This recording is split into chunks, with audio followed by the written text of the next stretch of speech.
नमस्ते दोस्तों, जीवन प्रकाश चैनल में आपका स्वागत है दोस्तों। हमने पिछले महीने में देखा था जो विचित्र योग हो रहा था, मीन राशि में 6 ग्रह का योग हुआ था।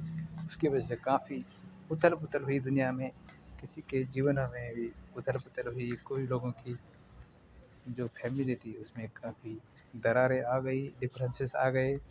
कई लोगों के डिवोर्स हुए होंगे, उसकी वजह से काफ़ी परेशानी हुई होगी।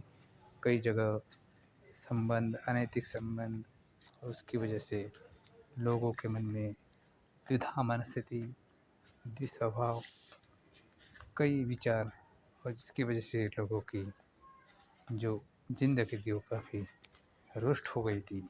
तो तभी हमने बताया था कि ये करीबन 1.5 महीने तक चल सकता है, तो वो 14 तारीख तक ये परिणाम जारी रहेंगे। उसके बाद में इसमें कुछ सुधार होगा।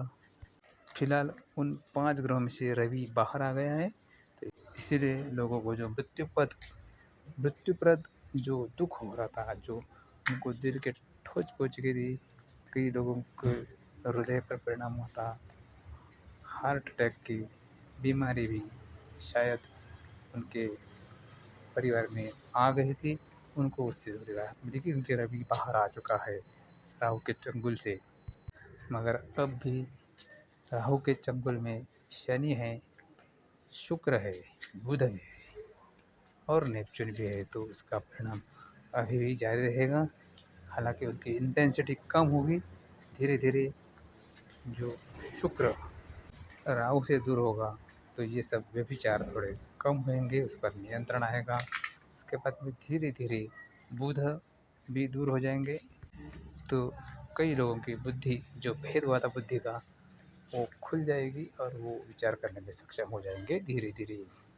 मगर इस दौरान जो उनके फैमिली में जो क्षति हुई है उसको भर पाना मुश्किल है, क्योंकि ये काफ़ी बड़ी क्षति है, तो ये आसानी से भर के नहीं निकलेगी। मगर यहाँ उनको नया रास्ता मिल सकता है। जो लोग डिस्टर्ब हुए होंगे उनको नया रास्ता मिलेगा आगे चल के।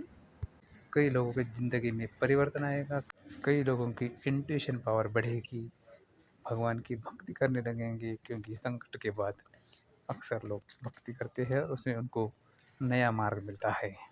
कई लोगों के विवाह में बाधाएं आती होगी, क्योंकि गुरु शनि से दृष्ट है और 14 तारीख तक गुरु शनि से दृष्ट रहेगा। 14 तारीख के बाद गुरु मिथुन राशि में प्रवेश करेगा, तो यहाँ शादी बनने के आसार बन जाएंगे।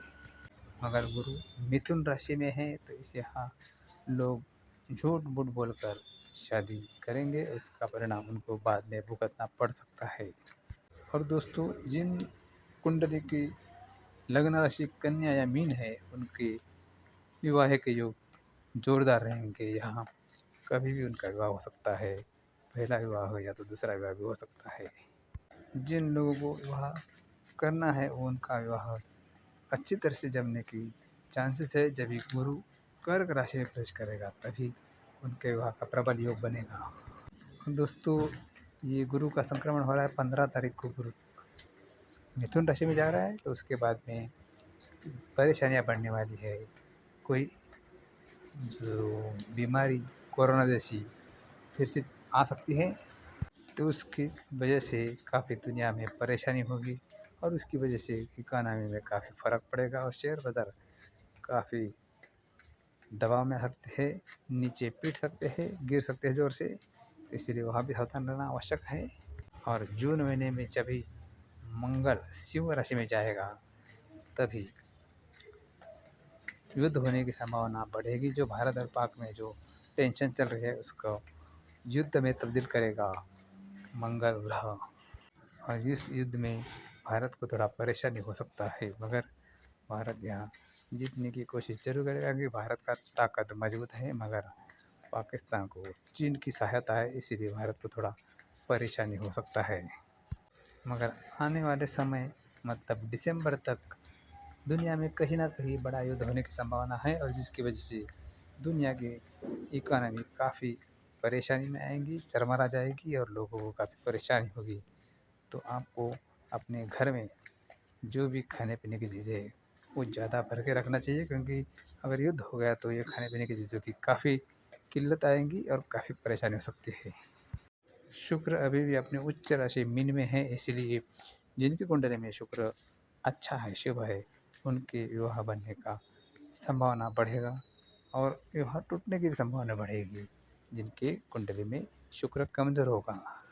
उसके साथ ही शेयर बाजार का कारक ग्रह है बुध, वो भी अस्त हुआ है, तो इसीलिए शेयर बाजार के लिए परेशानी आगे चल के बढ़ सकती है। बुध अपनी नीच राशि में है, तो उसके लिए शेयर बाजार का काफ़ी हाल बुरा हो सकता है।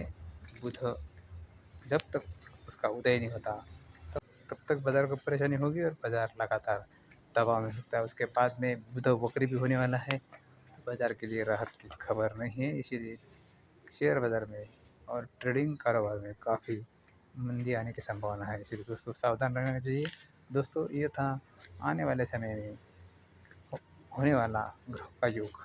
आपको वीडियो अच्छी लगी हो तो लाइक और शेयर ज़रूर कीजिएगा और जीवन प्रकाश चैनल को सब्सक्राइब जरूर कीजिएगा। धन्यवाद। जय श्री राम, जय श्री स्वामी समर्थ।